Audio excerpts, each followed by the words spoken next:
Once upon a time, in a peaceful pond, surrounded by tall grass and colorful flowers, there lived a little turtle named Shelly.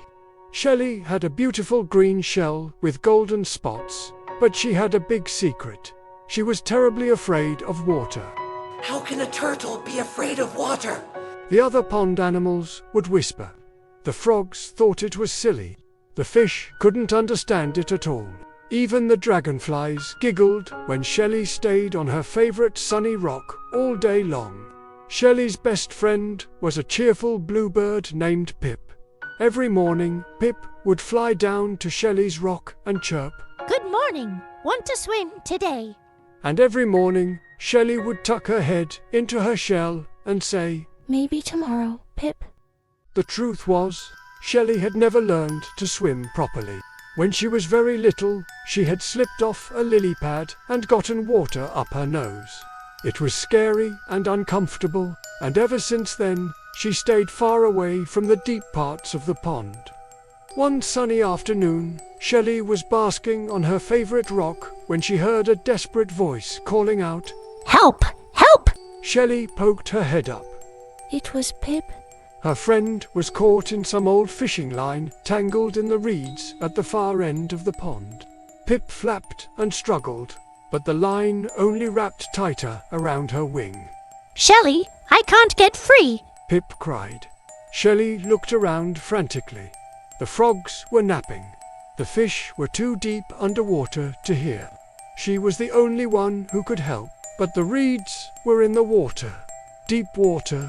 Water that Shelly would have to swim through. Shelly's heart pounded, her legs trembled. She looked at the water, then back at Pip, who was getting more tired from struggling. I'm coming, Pip. Shelly called out, surprising even herself. Before she could change her mind, Shelly took a deep breath and slid off her rock into the pond. The cool water surrounded her, and for a moment, panic bubbled up inside her chest. But then she thought of Pip, and suddenly the water didn't seem so scary. Shelly kicked her legs, one after the other. To her amazement, she began to move forward. Her shell helped her float, and her legs paddled naturally through the water. I'm swimming. Shelly realized. I'm actually swimming. She paddled faster and faster, more confident with every stroke. When she reached the reeds, she carefully used her small, sharp claws to untangle the fishing line from Pip's wing. You did it! Pip chirped happily, stretching her freed wing. You saved me, Shelly! As Shelly swam back to her rock, with Pip flying overhead, something wonderful happened. All the pond animals had gathered to watch. The frogs croaked with admiration. The fish jumped out of the water to celebrate.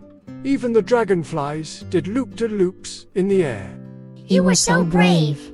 They all cheered. Shelly climbed back onto her rock, her shell glistening with water droplets that sparkled like tiny diamonds in the sunlight. She felt different, now proud and strong. I was scared. Shelly admitted to everyone. I'm still a little scared of deep water, but when my friend needed help, I found courage I didn't know I had. From that day on, Shelly still loved basking on her sunny rock, but she also learned to enjoy swimming in the pond. She started with the shallow areas and gradually ventured deeper. And whenever she felt afraid, she remembered the day she swam through her fear to save her friend. Pip would often land on Shelly's rock at sunset, and they would watch the sky turn orange and pink together. You know what, Shelly? Pip would say, Being brave doesn't mean you're never scared. It means you do the right thing even when you are scared. And Shelly would smile, because she knew that was true. From that day forward, whenever the young pond animals felt afraid of trying something, the elder animals would tell them the story of Shelly, the brave little turtle who discovered that courage lives inside. All of us just waiting for the moment when we need it most. Thanks for watching. Don't forget to like and subscribe for more stories.